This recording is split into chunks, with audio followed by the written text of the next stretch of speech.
नमस्कार दोस्तों, मैं आपका स्वागत करता हूं स्टेप मार्क एजुकेशन के यूट्यूब चैनल पर। मेरा नाम है गुरजीत अग्रवाल।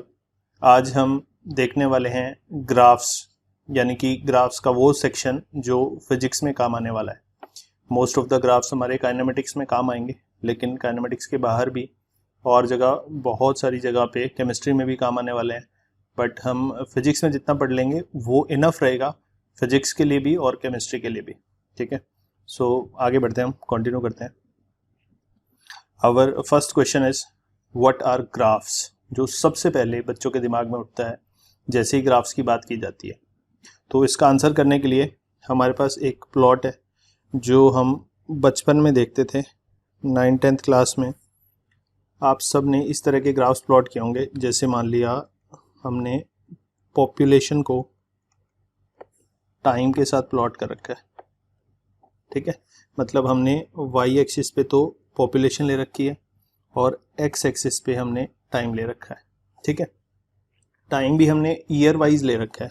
जैसे मान लिया मैंने यहाँ पे ये जो आखिरी वाला बार है, दिस इज से 2011, से दिस इज 2001, दिस इज 1991, 1981, 1971, 1961। तो ये ग्राफ क्या प्रेजेंट कर रहा है, अलग अलग ईयर्स में हमारे पास पॉपुलेशन कितना था। इस बार का ये जो रेक्टेंगुलर शेप आपको दिख रहा है, इसको बोलते हैं बार। तो इस बार का जो हाइट है, ये वाला हाइट जो है, that will represent population in that particular year, जिस ईयर में ये बार प्लॉट किया गया है। जैसे 1961 में जो पॉपुलेशन होगा दैट विल बी हियर। मान लिया कि ये पॉपुलेशन मिलियंस में दे रखा है अपने को वाई एक्सिस पे, तो मान लिया इसको हमने 2 मिलियन बोल लिया। ठीक है, मान लिया किसी भी टाउन या सिटी का पॉपुलेशन है ये। फिर 1971 में जो पॉपुलेशन होगा दैट विल बी से, मान लिया ये 3 मिलियन है। ठीक है, यहाँ कहीं 4 मिलियन और इसको 5 मिलियन बोल देते हैं। ऐसे ही अभी तो मैं रफली ग्राफ प्लॉट कर रहा हूँ, सिर्फ एक बेसिक आइडिया देना चाहता हूँ कि ग्राफ होते क्या। ठीक है, 1981 में कोई पूछे कितना पॉपुलेशन था तो हमारा आंसर होगा 5 मिलियन। ठीक है, जनरली पॉपुलेशन हर 10 साल बाद कैलकुलेट की जाती है, तो इसलिए हमने ये 10-10 साल के इंटरवल पे हमने प्लॉट किया इस ग्राफ को। ठीक है, 1991 में कोई पूछे तो मान लिया ये 4 मिलियन है, या चलो 4.2 मिलियन मान लेते हैं। ठीक है, मान लिया इतनी पॉपुलेशन थी। फिर उसके बाद 2001 में मान लिया सडनली पॉपुलेशन बढ़ के 6.4 मिलियन हो गई। ऐसी कुछ भी एज्यूम कर रहा हूँ, 6.4 मिलियन। ठीक है, इस तरीके से यहाँ पे भी कुछ कुछ पॉपुलेशन हो गई होगी 2011 में भी। अच्छा, तो व्हाट आई एम सेइंग कि ये जो हमने पॉपुलेशन और टाइम के बीच में ग्राफ बनाया, ये किस चीज़ को प्रेजेंट कर रहा है। दिस ग्राफ इज रिप्रेजेंटिंग कि ये पॉपुलेशन टाइम के साथ किस तरीके से चेंज हो रहा है। जैसे कि हम ग्राफ में देख पा रहे हैं 1961 से लेके 1981 तक पॉपुलेशन लगातार यहाँ पे बढ़ रहा है। फिर 1991 तक डिक्रीज हुआ, फिर 2001 तक इंक्रीज हुआ और उसके बाद डिक्रीज हुआ। तो इस ग्राफ की हेल्प से हमें एक बात बहुत इजीली पता चल गई कि यहाँ से पॉपुलेशन बढ़ा था, फिर उसके बाद घटा था, फिर बढ़ा था और फिर वापस से डिक्रीज हुआ था। ठीक है, तो ये ग्राफ बेसिकली क्या बता रहा है कि टाइम बदलने के साथ साथ पॉपुलेशन कैसे बदल रही है। मतलब इट इज टेलिंग अस कि टाइम के ऊपर पॉपुलेशन कैसे डिपेंड कर रही है। मतलब this graph represents dependence of population on time. ठीक है, मतलब ऐसा तो नहीं होगा ना कि अगर हम पॉपुलेशन बदल दें तो टाइम चेंज हो जाए, ऐसा तो नहीं होगा, है ना। ऐसे ही होगा कि हम अलग अलग टाइम पे चेक करें तो पॉपुलेशन अलग अलग होगा। तो टाइम बदलने पे पॉपुलेशन बदल रहा है, पॉपुलेशन बदलने पे टाइम नहीं बदल रहा है। तो पॉपुलेशन क्या कर रहा है, टाइम के ऊपर डिपेंड कर रहा है। इसीलिए हमने क्या बोला, डिपेंडेंस ऑफ पॉपुलेशन। किसकी डिपेंडेंस, पॉपुलेशन डिपेंड कर रही है किसके ऊपर, ऑन टाइम, टाइम के ऊपर। तो बेसिकली हर एक ग्राफ दो ऐसी चीजों को रिलेट कराएगा जिनमें से एक चीज दूसरे के ऊपर डिपेंड कर रही होगी। तो जो चीज डिपेंड कर रही होगी इस ग्राफ में, पॉपुलेशन डिपेंड कर रही है, तो पॉपुलेशन क्योंकि डिपेंड कर रही है और वेरी भी कर रही है, तो इस पॉपुलेशन को अपने क्या बोलेंगे, दिस इज अ वेरिएबल क्योंकि ये वेरी कर रही है, डिपेंड कर रही है इसलिए डिपेंडेंट है। तो पॉपुलेशन को अपने बोल देंगे कि ये डिपेंडेंट वेरिएबल है, ठीक है। और यहाँ पे टाइम इंडिपेंडेंट है और वेरी भी कर रहा है यानी चेंज भी हो रहा है, तो इसको अपने क्या बोलेंगे, this is called dependent variable, ठीक है। तो बेसिकली डिपेंडेंट वेरिएबल कोई भी हो सकता है, इस पर्टिकुलर केस में डिपेंडेंट वेरिएबल पॉपुलेशन है। डिपेंडेंट वेरिएबल की जगह अपने स्पीड ले सकते हैं, टाइम ले सकते हैं, स्टूडेंट्स के मार्क्स ले सकते हैं, ठीक है। और टाइम की जगह पे अपने एज ले सकते हैं, स्पीड ले सकते हैं, डिस्टेंस ले सकते हैं, कोई भी एक चीज़, ऐसी चीज़ लेनी है एक्स एक्सिस पे जिसके ऊपर वाई एक्सिस पे जो चीज़ ली है वो डिपेंड करे, ठीक है। मतलब कोई भी दो डिफरेंट वेरिएबल्स ले सकते हैं, पर कंडीशन क्या होनी चाहिए कि जो भी वेरिएबल वाई एक्सिस पे लिया है वो वाला वेरिएबल एक्स एक्सिस वाले वेरिएबल पे डिपेंड होना चाहिए। तो हमेशा और हमेशा इंडिपेंडेंट वेरिएबल को तो हमेशा एक्स एक्सिस पे प्लॉट करेंगे और जो डिपेंडेंट वेरिएबल होगा उसको हम वाई एक्सिस पे प्लॉट करेंगे हमेशा, ठीक है। तो बेसिकली इस चीज़ को ऐसे भी बोल सकते हैं कि ये ग्राफ क्या बता रहा है कि वाई और एक्स यानी कि पॉपुलेशन और टाइम में रिलेशन क्या है, एक दूसरे के ऊपर डिपेंड कैसे कर रहे हैं। तो वी कैन ऑल्सो से कि this graph represents relation between population and time, ठीक है। तो इन जनरल अगर मैं कोई भी ग्राफ बनाऊं, ठीक है, ये तो हमने एक स्पेसिफाइड पर्टिकुलर ग्राफ बनाया था जिसमें दो वेरिएबल फिक्स थे। अब मैंने क्या बोला, अब मैं बोल रहा हूं कि यहाँ पे कोई भी एक y वेरिएबल ले लिया जो कि x के ऊपर डिपेंड कर रहा है, तो y is dependent, x is independent, ठीक है। Dependent variable, independent variable. तो बेसिकली कोई भी ग्राफ अगर हम प्लॉट करेंगे तो बेसिकली वो y और x के अंदर रिलेशन बताएगा, यानी y की x के ऊपर डिपेंडेंस को बताएगा। तो any graph between y and x represents relation between y and x, ठीक है। तो ये y और x के बीच में रिलेशन को ही बताएगा, और वो रिलेशन कैसा भी हो सकता है, मतलब x बढ़ने पे y बढ़ भी सकता है, x बढ़ने पे y बढ़ भी सकता है, और x बढ़ने पे y घट भी सकता है। तो ये ग्राफ का शेप कुछ भी हो सकता है, x बढ़ने पे y कांस्टेंट भी हो सकता है। अच्छा एक सेकेंड, हॉरिजॉन्टल लाइन अगर ड्रॉ करूंगा तो ऐसा होगा कि यहाँ पे x का वैल्यू इस तरफ जाने पे बढ़ रहा है, और ऊपर तो ग्राफ जा नहीं रहा, नीचे भी नहीं जा रहा, तो y का वैल्यू ना तो ऊपर जा रहा है ना नीचे जा रहा है, ना बढ़ रहा है ना घट रहा है, इसका मतलब y यहाँ पे कांस्टेंट हो गया इस तरीके से, ठीक है। तो बेसिकली एनी ग्राफ, कोई भी ग्राफ किस चीज को रिप्रेजेंट करेगा, कोई भी दो वेरिएबल्स के बीच में रिलेशन को रिप्रेजेंट करेगा कि उनमें से एक वेरिएबल दूसरे वेरिएबल के ऊपर डिपेंड कैसे कर रहा है। डिपेंड करने का मतलब क्या हुआ कि अगर मैं इंडिपेंडेंट वेरिएबल को, जिसको मैं एक्स एक्सिस पे लूंगा, उसको बदलूंगा तो डिपेंडेंट वाले वेरिएबल का वैल्यू अपने आप बदलेगा, जिसका वैल्यू हम हमेशा वाई एक्सिस पे लेंगे। तो हर एक ग्राफ एक्स और वाई यानी कि दो डिफरेंट वेरिएबल्स के बीच में रिलेशन को बताएंगे। तो इस क्वेश्चन का आंसर क्या हुआ कि व्हाट आर ग्राफ्स, इसका आंसर ये हुआ कि any graph between X and Y represents the relation between X and Y, ठीक है, इस तरीके से। तो अब यहाँ पे हमने रिलेशन की बात की, तो रिलेशन किस तरह के भी हो सकते हैं, किसी भी तरह के, जैसे मान लिया फॉर एग्जांपल मैंने बोला कि v बराबर T square minus 2t plus 1, ठीक है। तो यहाँ पे अगर मैं बोलूं कि v इज स्पीड, ठीक है, एंड t इज टाइम, ठीक है। v अगर स्पीड है, t अगर टाइम है, तो यहाँ से मैं क्या बोल सकता हूँ कि अगर मैं टाइम बदलूंगा तो स्पीड बदलेगी, ठीक है। डेफिनेटली वेलोसिटी या स्पीड जिसको बोल रहे हैं, स्पीड हमेशा किसके ऊपर डिपेंड करेगी, टाइम के ऊपर। तो यहाँ से हमें क्या समझ में आ रहा है कि जैसे जैसे t का वैल्यू बदलता चला जाऊंगा, इस एक्सप्रेशन के अंदर v का वैल्यू अलग अलग मिलता चला जाएगा मुझे। इसका मतलब यहाँ पे इंडिपेंडेंट वेरिएबल का काम कौन कर रहा है, इंडिपेंडेंट वेरिएबल का काम कर रहा है टाइम यानी कि टी, और डिपेंडेंट वेरिएबल का काम कौन कर रहा है, v यानी कि स्पीड।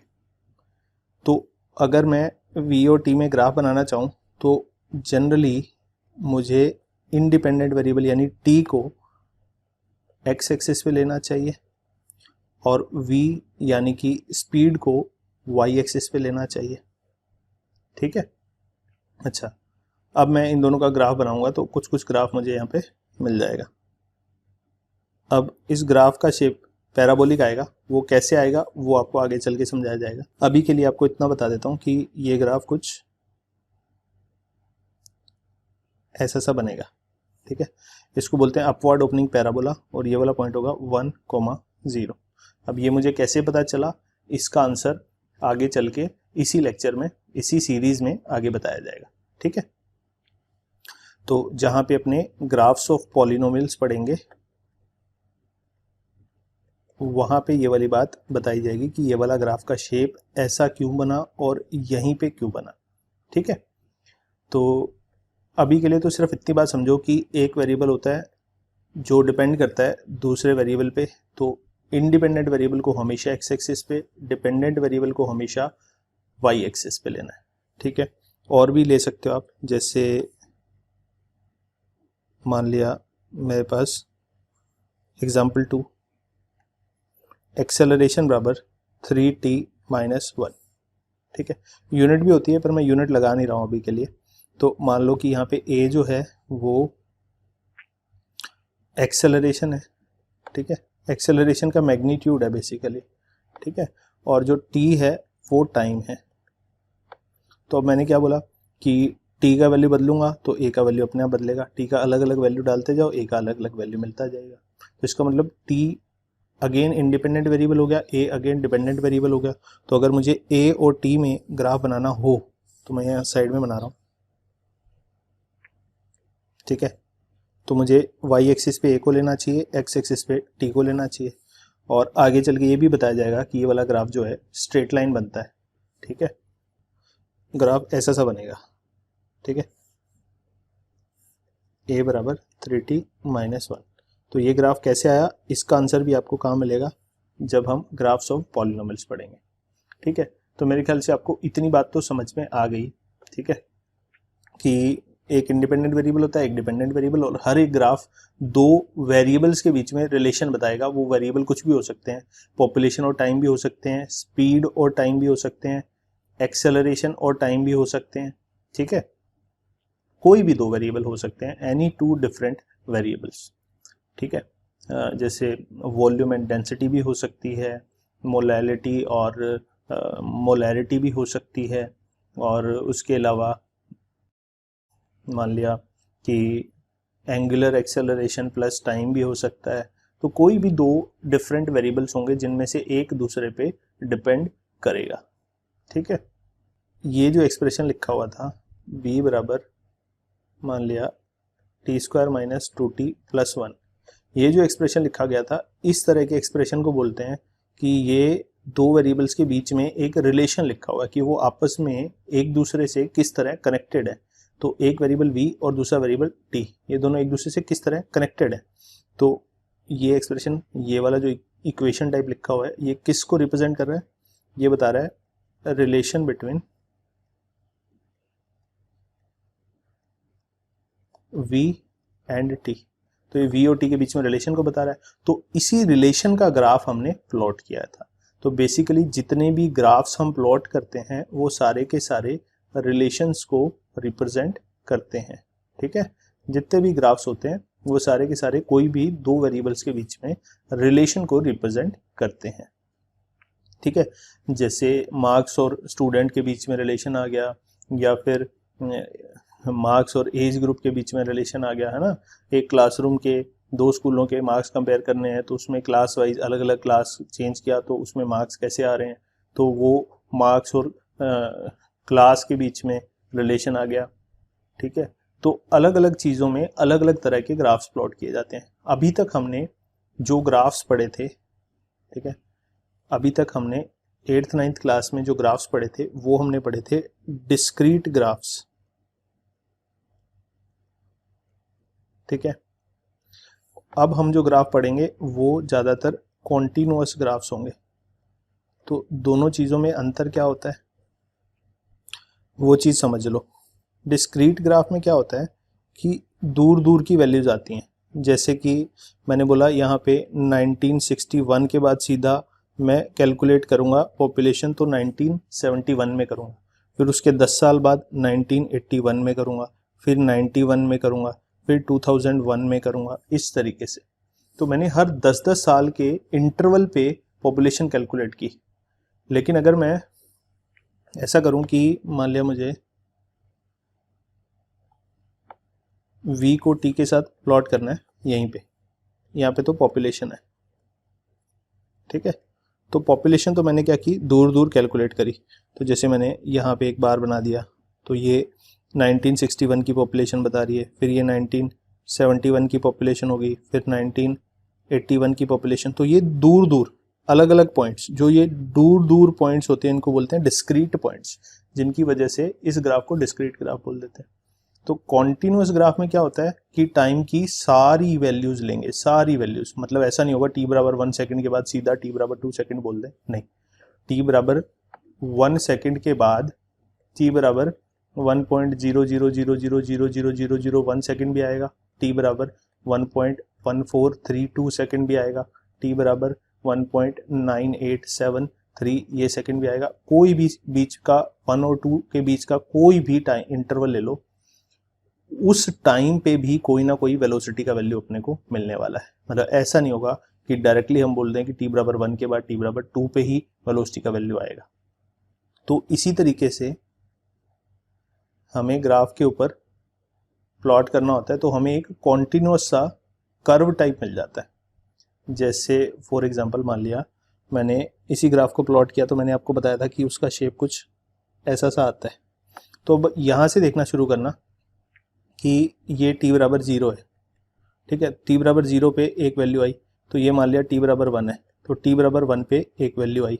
तो आप सोचें इनके बीच बीच में हर एक समय पे कोई ना कोई वेलोसिटी का वैल्यू आपको मिल रहा है ग्राफ के ऊपर।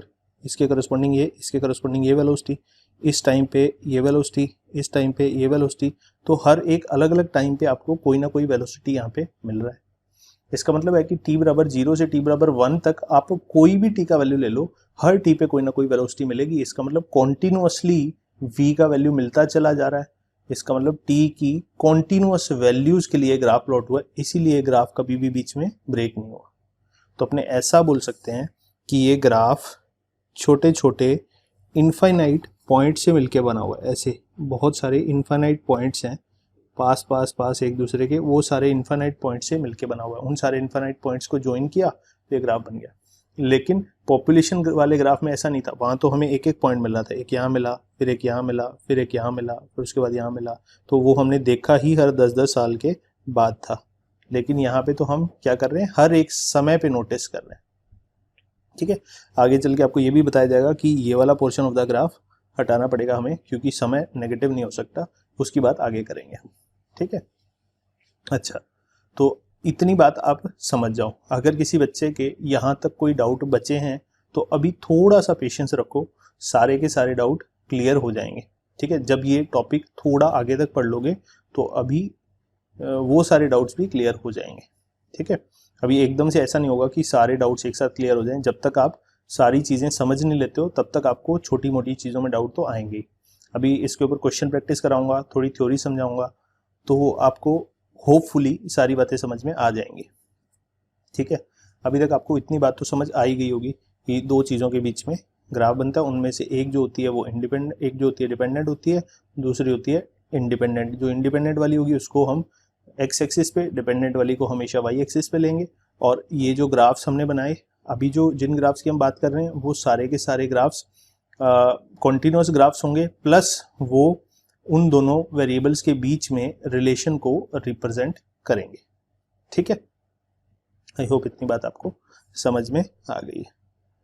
तो रिलेशन तो क्या होता है कि relation between any two variables अगर अपने को देखना है तो ये वही वाला रिलेशन है जैसे भाई बहन का रिश्ता हो गया, बड़े छोटे का रिश्ता हो गया। तो लेकिन मैथमेटिक्स में इस तरह के रिश्तों की बात नहीं करते। मैथमेटिक्स में हम नंबर्स के बीच में रिश्तों की बात करते हैं, वेरिएबल्स के बीच में रिलेशंस की बात करते हैं। तो यहाँ पे हमने अगर बोला कि relation between y and x लिखना हो तो बेसिकली क्या करेगा कि वो किसी भी तरह का एक्सप्रेशन हो सकता है। मतलब जैसे y equal to 3x plus 1, ये भी x और y के बीच में रिलेशन है। कोई बोले कि y बराबर 3x स्क्वायर माइनस 1, तो ये भी y और x के बीच में रिलेशन है। कोई बोले x square plus Y square बराबर 1, ये भी x और y के बीच में एक रिलेशन है। कोई बोले x cube plus 3x minus 1 बराबर y, तो ये भी x और y के बीच में एक रिलेशन है। मतलब डेफिनेटली इसमें अगर मैं x का वैल्यू बदलूंगा तो y का वैल्यू अपने आप मुझे कोई ना कोई मिलता चला जाएगा। ठीक है। अब किसी बच्चे के दिमाग में ये सवाल तो आ रहा होगा कि सर अगर मैं y का वैल्यू चेंज करूं तब भी तो x का वैल्यू बदलेगा। ठीक है, तो फिर y को मैं इंडिपेंडेंट वेरिएबल क्यों नहीं ले सकता, x को मैं हमेशा डिपेंडेंट ही क्यों ले रहा हूँ? तो उसका आंसर है कि अगर आप चाहो तो ले सकते हो, लेकिन प्रैक्टिकल चीज़ों को सोच के उनको ध्यान में रखते हुए हम एक वेरिएबल को फिक्स कर लेते हैं। जैसे कि मैंने अभी थोड़ी देर पहले बताया कि अगर मैं t का वैल्यू चेंज करूं तो वेलोसिटी का वैल्यू बदलेगा, पर अगर मैं वेलोसिटी का वैल्यू बदलूं तो समय का वैल्यू नहीं बदलेगा। अब रियलिटी में सोचो, मेरे पास बाइक है, ठीक है, उस बाइक पे बैठ के मैं जा रहा हूँ कहीं पे, तो अगर मैंने स्पीड बढ़ाया तो ऐसा तो नहीं होगा कि टाइम बढ़ जाएगा। नहीं होगा ना ऐसा। तो अगर टाइम बढ़ रहा है तो टाइम के साथ साथ मैंने स्पीड कैसे बढ़ाया, वो उसके ऊपर क्या होगा, एक रिलेशन होगा। इसका मतलब है कि उस रिलेशन में भी मुझे टाइम पहले देखना पड़ेगा और उसके ऊपर वेलोसिटी डिपेंड करेगी। तो मैं रियल लाइफ में ऐसा नहीं ना सोच सकता कि मैं वेलोसिटी बदल दूं तो टाइम बदलने लग जाएगा। या सिमिलरली मान लिया एक पंखा है आपके पास, उस पंखे में इलेक्ट्रिसिटी का इनपुट दिया, वोल्टेज का इनपुट दिया, तो अपने को आउटपुट मिला आरपीएम, यानी उसका स्पीड, उसका घूमने का रोटेशन मिला। ठीक है, तो अब मैंने क्या बोला कि अगर मैं पंखे को घुमा दूं तो मुझे इलेक्ट्रिसिटी मिल जाएगा, ऐसा तो नहीं होगा ना, क्योंकि पंखा तो एक ही डायरेक्शन में काम करेगा ना। इलेक्ट्रिसिटी मिलेगा तो पंखा घूमेगा। अगर मैं पंखा घुमा दूं तो ऐसा नहीं होगा कि वायर में इलेक्ट्रिसिटी प्रोड्यूस हो जाए, क्योंकि ये इस पर्पज के लिए नहीं बनाया गया।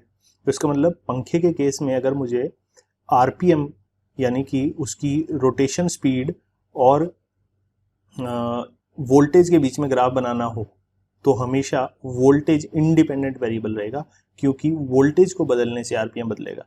मैं ऐसा नहीं बोल सकता हूँ कि मैं वोल्टेज को वाई एक्सिस पे ले लूँ और आरपीएम को एक्स एक्सिस पे ले लूँ, वो फिर किसी दूसरी मशीन के लिए, किसी दूसरे रिलेशन के लिए ट्रू होगा, इसके लिए नहीं हो सकता है। ठीक है, तो ज़्यादातर चीज़ें हमें रियल लाइफ में पता रहती हैं कि टाइम बदलने पे वेलोसिटी बदलता है, वेलोसिटी बदलने पे टाइम नहीं बदलता, इसीलिए हम वेलोसिटी को हमेशा वाई एक्सिस पे लेंगे और एक्स एक्सिस पे हमेशा इंडिपेंडेंट वेरिएबल यानी कि टाइम को लेंगे। आई होप इतनी बातें आपको समझ में आ गई। तो इस तरह के कोई भी रिलेशन हो सकते हैं, और भी एग्जांपल ले सकते हैं। जैसे इसने बोला y बराबर 3√x, ये भी एक रिलेशन है। y ग्रेटर देन x, ये भी x और y में एक रिलेशन है। y बराबर x प्लस 1, ये भी दोनों में एक रिलेशन है ना। मैं बोलूँ y x से बड़ा है, y x से 1 ज़्यादा है, y x के रूट का 3 टाइम्स है, ऐसे भी बोल सकते हैं। तो ये सारे क्या है, रिलेशन ही तो है x और y में। ठीक है, अब यहाँ से आगे जब आप बढ़ोगे तो आपको एक नया वर्ड मिलेगा, that new word is function. ठीक है, तो जो बच्चे नीट की तैयारी करते हैं उनको फंक्शन के बारे में ज़्यादा डेप्थ में नहीं पता होता, तो आपको मैं एक चीज़ सजेस्ट करता हूँ। हालांकि मैं डेफिनेशन बताने वाला हूँ, लेकिन मैं एक चीज़ सजेस्ट करता हूँ कि आप फंक्शन और रिलेशन को सेम चीज़ मान के चल सकते हो। ठीक है, किसी ने फंक्शन बोला तो आप उसको रिलेशन समझ जाओ कि फंक्शन भी क्या है, बेसिकली एक्स और वाई के बीच में एक रिलेशन को ही बोलते हैं, बट उसमें एक खास बात और होनी चाहिए। ठीक है, मतलब every function is a relation between X and Y, but उसमें एक खास बात और होती है। तो अपने ये बोल सकते हैं कि फंक्शन बेसिकली रिलेशन का एक टाइप है। फंक्शन क्या है, रिलेशन का एक टाइप है। तो मैं अगर फंक्शन की डेफिनेशन लिखूं तो मैं कैसे बोलूंगा, a function is a special type of relation, special type of relation between X and Y. X and Y से क्या मतलब है, independent variable and dependent variable. ठीक है, तो शॉर्टकट में एक्स और वाई लिख दिया। Special type of relation between X and Y such that for every value of X, आसान भाषा में बता रहा हूँ, for every value of X there is या there exists only one value of Y. ठीक है, मतलब फंक्शन उस रिलेशन को बोलेंगे जिसमें अगर मैं y का वैल्यू x का वैल्यू डालूं तो मुझे y का एक पर्टिकुलर वैल्यू मिले। ठीक है, एक से ज़्यादा वैल्यू नहीं मिलना चाहिए। जैसे कि फॉर एग्जांपल मैंने बोला y बराबर 3x + 1, तो इसमें आप x का कोई भी वैल्यू डालो, एक एक करके जो वैल्यू डालोगे तो y का एक एक वैल्यू मिलता जाएगा। अगर जैसे मैंने x की जगह 0 डाला तो मेरे को y की जगह क्या मिला, 1। अगर मैंने x की जगह 1 डाला तो मुझे y की जगह क्या मिला, 4। तो हर एक x की वैल्यू पे एक ही y आएगा पक्का, दो तो नहीं आ सकते। ठीक है, लेकिन मान लिया मेरे पास किसी ने बोला ये रिलेशन है y² बराबर x, तो अब किसी ने बोला x का वैल्यू 1 डालो तो मुझे y की क्या वैल्यूज मिलेंगी, x बराबर 1, y बराबर ±1 दोनों पे हो सकता है, तो y की दो वैल्यू आ गई यहाँ पे, या तो +1 या फिर -1। इसका मतलब है कि this is not a function but ये वाला फंक्शन है। ठीक है, सिमिलरली अगर किसी ने बोला y बराबर 3x² - 1, ठीक है, तो अब सोचो कि x का एक यूनिक वैल्यू डालूंगा तो x² का एक यूनिक वैल्यू आएगा, क्योंकि हर नंबर का एक यूनिक स्क्वायर होता है। ठीक है, तो फिर उसको 3 से मल्टीप्लाई करके उसमें से 1 घटाऊंगा तो एक यूनिक ही y का वैल्यू आएगा। ठीक है, तो यहाँ पे भी जैसे x की जगह 0 डाला तो y का वैल्यू आया -1, x की जगह 1 डाला तो y का वैल्यू आया 2, x की जगह -1 डाला तो y का वैल्यू आया 2। अब यहाँ पे कोई बच्चा कंफ्यूज हो सकता है, क्योंकि मैंने अभी बोला था हर एक x पे एक ही y मिलना चाहिए। तो बेटा x बराबर जब 1 डाला तो कितने y मिले, एक ही y मिला। जब x बराबर -1 डाला तो y कितने मिले, एक ही y मिला। तो अलग अलग x पे एक ही y तो मिल रहा है यहाँ पे भी, बट यहाँ पे ये हो सकता है कि दो अलग अलग x पे सेम y आ जाए तो उससे कोई फर्क नहीं पड़ता है। मतलब x की अगर एक पर्टिकुलर वैल्यू डाली, जैसे 1 डाला तो मुझे y का एक ही वैल्यू मिला 2, और कोई वैल्यू नहीं मिलेगा। आप डाल के देख लो। लेकिन यहाँ पे उल्टा हो रहा था, मैंने x की वैल्यू एक ही डाली थी, x बराबर 1 डाला था और y की दो वैल्यू मिल गई मुझे सिर्फ x की एक ही वैल्यू पे। तो इसलिए ये वाला this is not a function but ये रिलेशन तो है ही।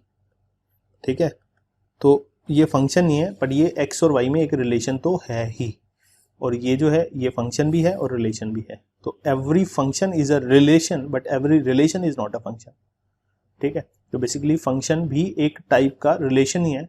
तो जनरली फिजिक्स में जितने भी आप रिलेशन पढ़ोगे वो ज़्यादातर फंक्शन ही होंगे। तो अगर आप ये वाले डेफिनेशन नहीं याद रख पाते हो तो कोई बात नहीं, आप बस इतनी सी बेसिक सी बात समझ जाओ कि फंक्शन एक स्पेशल टाइप का रिलेशन होता है जिसमें एक x पे एक ही y मिलना चाहिए। मतलब जो भी आपका इंडिपेंडेंट वेरिएबल है, x की जगह कोई और भी हो सकता है, तो उसकी एक वैल्यू डाली, जैसे v और t के बीच में रिलेशन है तो t की हर एक वैल्यू पे एक ही v मिलेगा, तो वो v और t के बीच में जो रिलेशन है उस रिलेशन को आप फंक्शन भी बोल सकते हो। ठीक है, this is the definition of function. ठीक है, तो फंक्शन के कुछ डोमेन और रेंज होते हैं। ठीक है, डोमेन एंड रेंज होते हैं, तो उसकी बात अपने को नहीं देखनी है क्योंकि ये फिजिक्स में रिक्वायर्ड नहीं है। ठीक है, नॉट रिक्वायर्ड। तो मैथमेटिक्स वाले बच्चों को अलग से पढ़ाया जाएगा, मेडिकल में इसकी ज़रूरत नहीं है, तो अपने डोमेन एंड रेंज की बात नहीं कर रहे। हालांकि हम रेंज की थोड़ी बहुत बात आगे चल के कर लेंगे। ठीक है, बट डोमेन की अपने को ज़्यादा ज़रूरत नहीं पड़ने वाली है। ठीक है, अच्छा, आई होप आपको इतनी बात समझ में आ गई है। तो इसके बाद अब क्या करने वाले हैं, हम कुछ बेसिक से फंक्शंस के ग्राफ्स देखने वाले हैं। ठीक है, तो सबसे पहले हम क्या देखने वाले हैं, graphs of some basic functions, जिसमें सबसे पहले आ गया y बराबर x। तो x की एक एक करके वैल्यू डालते रहो, y की वैल्यू आपको मिलती चली जाएगी। तो मान लिया यहाँ पे मैंने x लिया, यहाँ पे मैंने y लिया, तो पॉइंट्स प्लॉट कर लो, 0,0, 1,1, 2,2 है ना, इस तरीके से आपको पॉइंट मिलते जाएंगे। मान लिया 1 है, ये मान लिया 2 है, सिमिलरली ये मान लिया 1 है, ये 2 है, तो ये वाला पॉइंट हो गया 1,1, ये वाला पॉइंट हो गया 2,2, 0,0 एंड सो ऑन, इस तरह पॉइंट मिलते जाएंगे। तो इस ग्राफ को अगर आप ज्वाइन करोगे तो आपको इस तरह की स्ट्रेट लाइन मिलेगी, ये पीछे भी जाएगी, ठीक है, ऊपर भी बढ़ती चली जाएगी, नीचे भी बढ़ती चली जाएगी। तो this graph represents the relation y equal to x, ठीक है।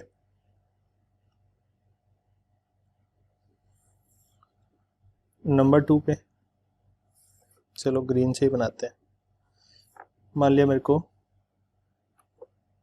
y बराबर x² प्लॉट करना है, तो बेटा कुछ ग्राफ्स तो आप याद ही रखोगे, ठीक है। ये मान लिया x एक्सिस है, ये मान लिया y, ठीक है। तो y एक्सिस पे हमने किसको ले रखा है, y एक्सिस पे हमने x² को ले रखा है, ठीक है। y एक्सिस पे x² का वैल्यू आएगा, x एक्सिस पे x का वैल्यू आएगा, तो ये बेसिकली x² और x के बीच में एक रिलेशन है, और x² का ही दूसरा नाम है y, ठीक है। y x² का नाम है, ध्यान रखना। तो x² और x के बीच में ग्राफ बनाया जाएगा, तो उसकी शक्ल कैसी सी आएगी, आप चाहो तो पॉइंट्स प्लॉट करके देख सकते हो, ठीक है, बट मुझे याद है तो मैं शेप डायरेक्टली बना रहा हूँ, ऐसा सा ग्राफ बनेगा, ठीक है। इसको बोलते हैं पैराबोलिक शेप, ठीक है। पैराबोलिक शेप क्या होती है ये भी आगे चल के बताऊंगा, ठीक है। दिस इज अ पैराबोला, या फिर पैराबोलिक शेप भी बोल सकते हो। तो ये कैसे बना, आपने एक एक करके पॉइंट्स प्लॉट करके देखे, x की जगह 0 डालोगे इसके अंदर तो y भी 0 आ जाएगा, तो 0,0 एक पॉइंट मिला। फिर x की जगह 1 डालोगे तो y की जगह भी 1 आ जाएगा, तो 1,1 एक पॉइंट मिला। फिर आपको मिला 2,4 एक पॉइंट मिला, तो ये वाला पॉइंट मान लिया 2,4 है। इसी तरह से इधर मिलेगा -1,1, ठीक है, और यहाँ पे कहीं पे मिलेगा आपको -2,4, इस तरीके से। तो जब आप इन सबको प्लॉट करोगे और एक एक करके सारे पॉइंट्स को ज्वाइन करोगे तो आपको इस तरह का शेप मिल जाएगा, ठीक है। This is not the only method, इसको प्लॉट करने के लिए अपने और भी शॉर्टकट मेथड बना लिए हैं, वो शॉर्टकट मेथड आपको आगे बताया जाएगा। तो अभी तो आपको क्या याद रखना है कि ये पॉइंट्स भी नहीं याद रखना है आपको तो क्या याद रखना है कि सिर्फ ऐसा शेप होता है और ये ओरिजिन पे ओरिजिन पे x एक्सिस को टच कर रहा होता है, बस सिर्फ यहाँ पे टच किया और वापस ऊपर चला गया, ठीक है। इस तरह से आगे बढ़ता चला जाएगा और इधर भी बढ़ता चला जाएगा। तो इधर भी हम एरो लगा देते हैं, इधर भी एरो लगा देते हैं, मतलब ये हमेशा खुलता चला जाएगा, ठीक है। तो ये बाहर की तरफ ओपन होता जाएगा हमेशा, कभी भी ऐसे मुड़ेगा नहीं, अंदर की तरफ नहीं मुड़ेगा, ये भी अंदर की तरफ नहीं मुड़ेगा, ये हमेशा बाहर की तरफ। हालांकि मैंने एक्यूरेट नहीं बनाया, फिर भी एक बार दोबारा बता देता हूँ, ऐसा सा होगा, हमेशा बाहर की तरफ खुलता जाएगा, something like this. Straight line भी नहीं होगा और अंदर की तरफ भी ऐसे मुड़ेगा भी नहीं, और स्ट्रेट लाइन भी नहीं होगा, थोड़ा सा कर्व्ड होगा ही, और ये हमेशा की बाहर की तरफ ही खुलता हुआ मिलेगा, कभी भी अंदर नहीं मुड़ेगा, ठीक है।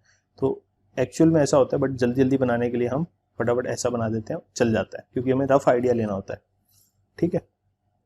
तो ये y इक्वल टू x² का ग्राफ हो गया। फिर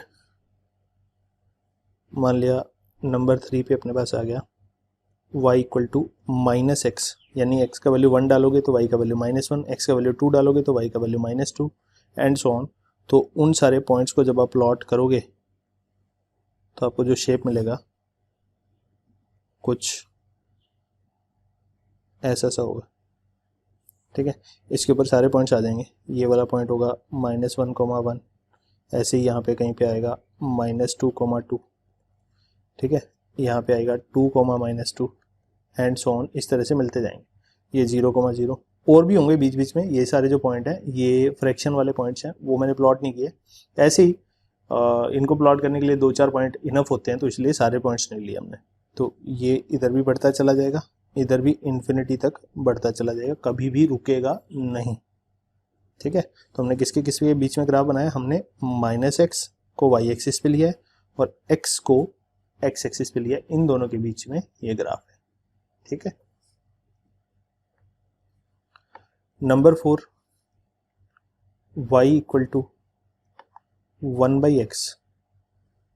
ठीक है, ध्यान देना ये ग्राफ थोड़ा इम्पॉर्टेंट है।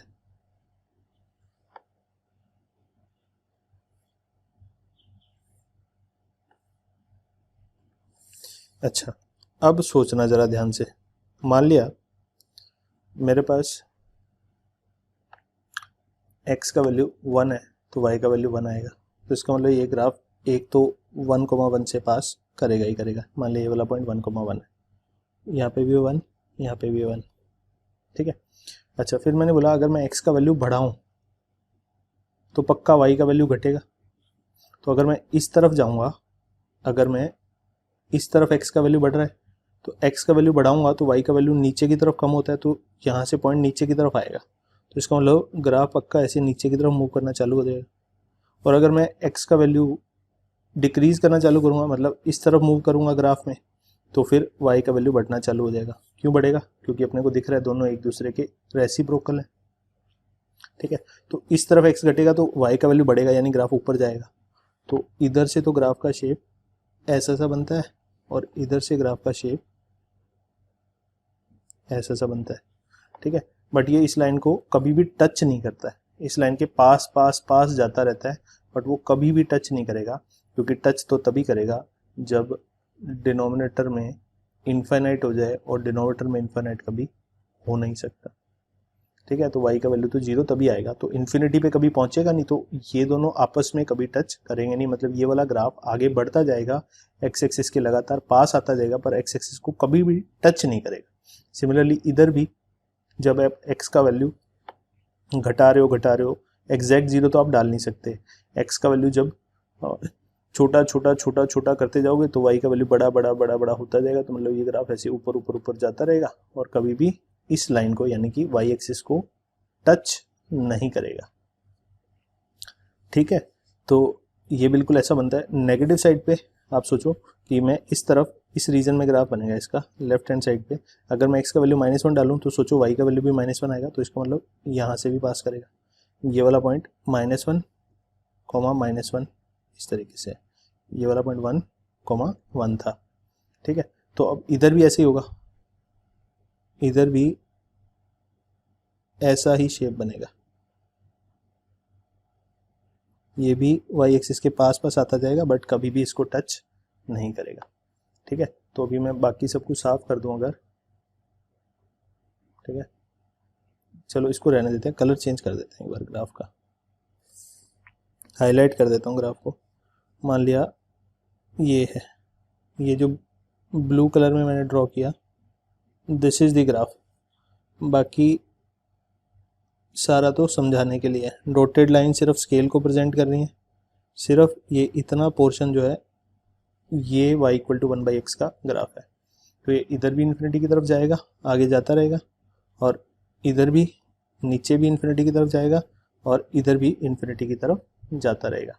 ठीक है, तो ये जो शेप आया, ठीक है, इसमें ये जो लाइन है और ये जो लाइन है ये ग्राफ को टच करेंगी इन्फिनिटी पे। तो मैं ऐसा बोल सकता हूँ कि ये ग्राफ को टच करेंगी एट इन्फिनिटी।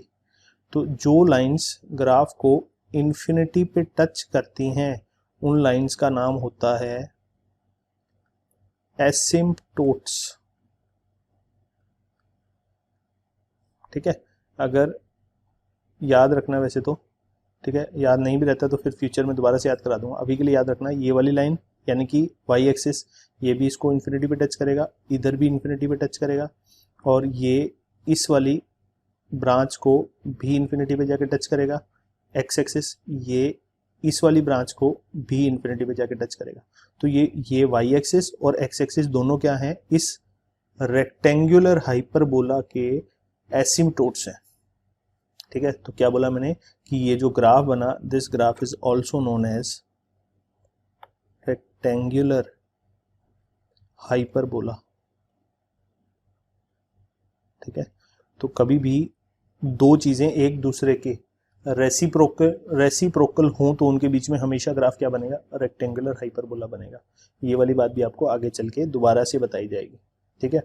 और रेक्टेंगुलर हाइपरबोला क्यों बोल रहे हैं, ऐसा हाइपरबोला जिस हाइपरबोला के एसिम्टोट्स के बीच में 90 डिग्री का एंगल होता है। यहाँ देखना ये 90 डिग्री का एंगल बन रहा है, यहाँ पे ये जो एंगल है ये 90 डिग्री है। तो जब एक एसिम्टोट और दूसरा एसिम्टोट एक दूसरे के परपेंडिकुलर होते हैं तो हमेशा ही जो हाइपरबोला बनता है उसको बोलते हैं रेक्टेंगुलर हाइपरबोला।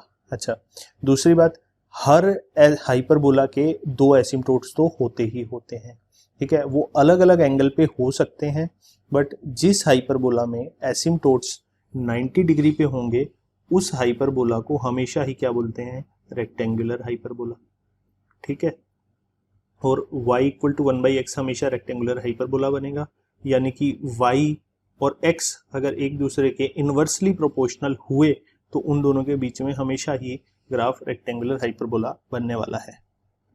यानी कि अगर कोई मुझे बोले कि अगर वेलोसिटी बराबर 3/t इस तरीके से है तो वेलोसिटी और टाइम के बीच में आप जो ग्राफ बनाओगे, वेलोसिटी और टाइम के बीच में जो आप ग्राफ बनाओगे वो पक्का रेक्टेंगुलर हाइपरबोला ही बनेगा, ठीक है। बट टाइम के केस में टाइम को हम नेगेटिव नहीं लेते तो हम ये वाला ब्रांच बनाते नहीं है, जनरली इतना ही ब्रांच बना के छोड़ देते हैं। Why, because time can not be negative, ठीक है। इसलिए नेगेटिव साइड का ग्राफ हम ड्रॉ ही नहीं करते, तो इतना ही ब्रांच छोड़ देते हैं, दूसरा ब्रांच बनाते नहीं, क्योंकि इस वाली ब्रांच पे तो t की -1, -2, -3, -4 इस तरीके से नेगेटिव वैल्यूज होंगी, जो कि होता नहीं है। t को हम हमेशा कहाँ से शुरू करते हैं, t बराबर 0 से शुरू करते हैं, तो इसलिए t बराबर 0 के बाद की ही बातें करेंगे हम, पीछे की बात नहीं करेंगे, ठीक है। तो ये कोई भी दो वेरिएबल के बीच में हो, जैसे किसी ने बोला फोर्स बराबर 3/t, तो फोर्स और टाइम के बीच में अगर मैं ग्राफ बनाऊं तो वो भी रेक्टेंगुलर हाइपरबोला बनेगा, ठीक है। अगर कोई मुझे बोले कि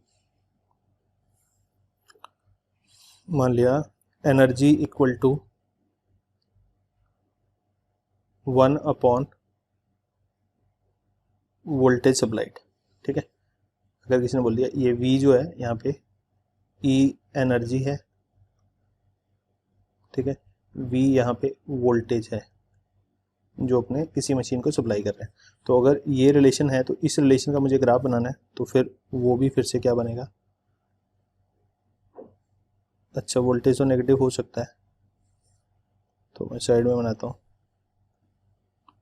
इस रिलेशन का जो ग्राफ बनेगा वो भी ऐसा और ऐसा बनेगा, अगर मैं यहाँ पे E को और यहाँ पे P को ले लूँ तो, ठीक है।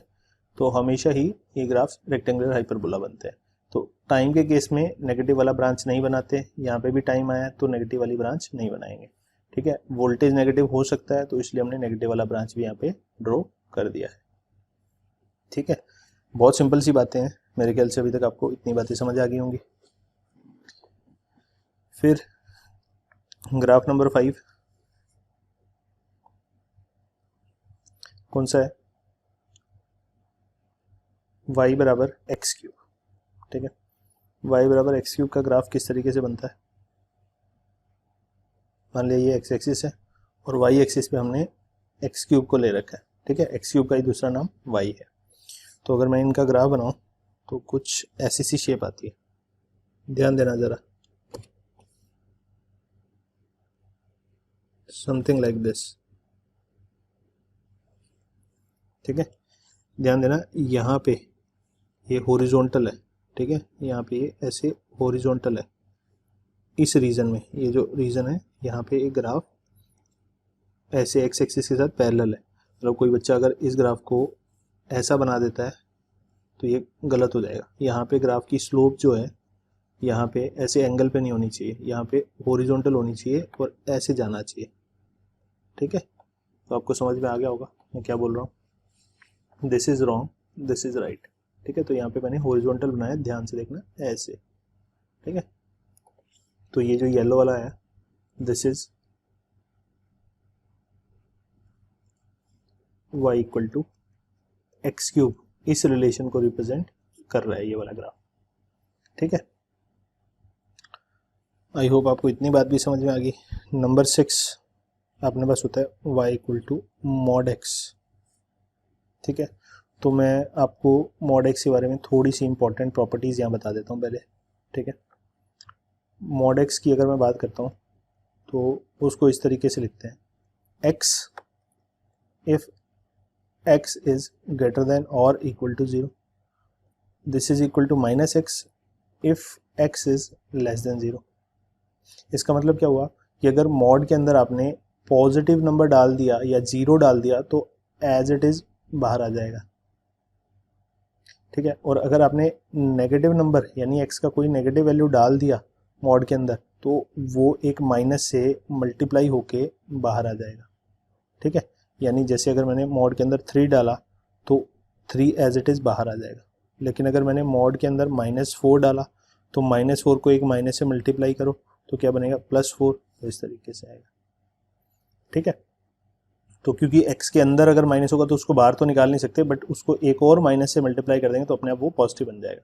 तो इसलिए मॉडुलस का काम क्या होता है, मॉडुलस नेगेटिव नंबर को पॉजिटिव बना देता है। ठीक है, मॉडुलस क्या करता है, नेगेटिव नंबर को पॉजिटिव बना देता है और 0 को 0 रहने देता है। तो अगर मॉडुलस ऑफ 0 पूछे तो मेरा आंसर होगा 0, मॉडुलस ऑफ 3 पूछे वो तो बता चुके हैं, मॉडुलस ऑफ √2 पूछे तो मेरा आंसर होगा √2, कोई पूछे मॉडुलस ऑफ 2 - 4 कितना होगा तो मेरा आंसर होगा modulus of -2 which is equal to 2। तो नेगेटिव नंबर होगा तो उसके आगे एक और माइनस से मल्टीप्लाई करके पॉजिटिव बना दे, तो यानी यहाँ पे x खुद नेगेटिव है तो माइनस लगने के कारण ये पूरा पॉजिटिव हो गया।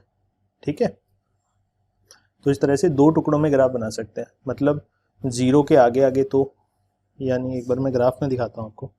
जैसे मान लिया, चलो अलग कलर से बनाते हैं, मान लिया ये। ठीक है, तो पीछे के 2 ग्राफ्स आपको याद होंगे, यहाँ पे मैंने x और मॉड x के बीच में ग्राफ बनाया। पीछे मैंने जहाँ पे y इक्वल टू एक्स और y इक्वल टू -x के ग्राफ बनाए थे उनकी हेल्प से अपने बनाएंगे।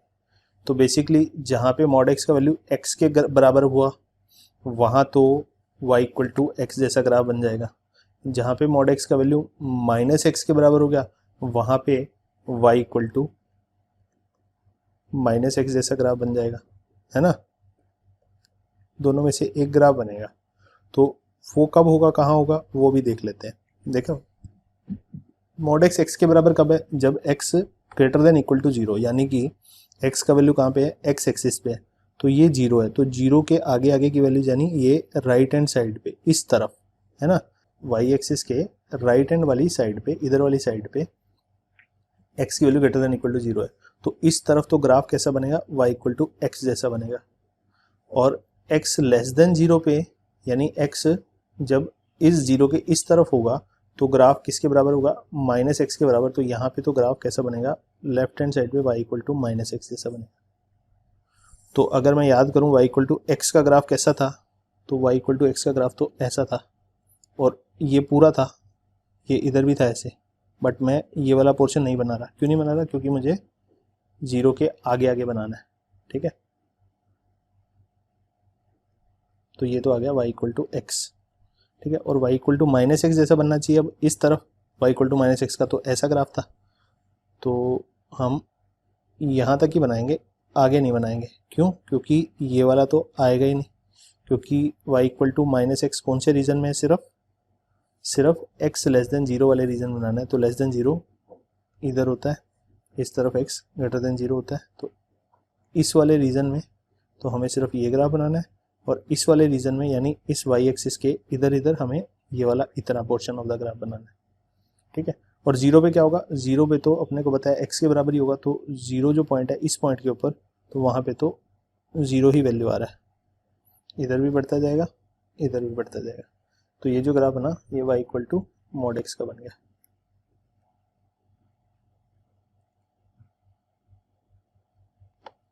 ठीक है, समथिंग लाइक दिस।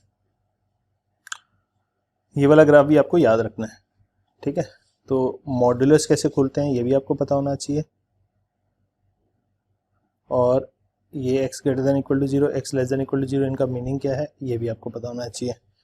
तो ये बड़ी इंपॉर्टेंट बात है।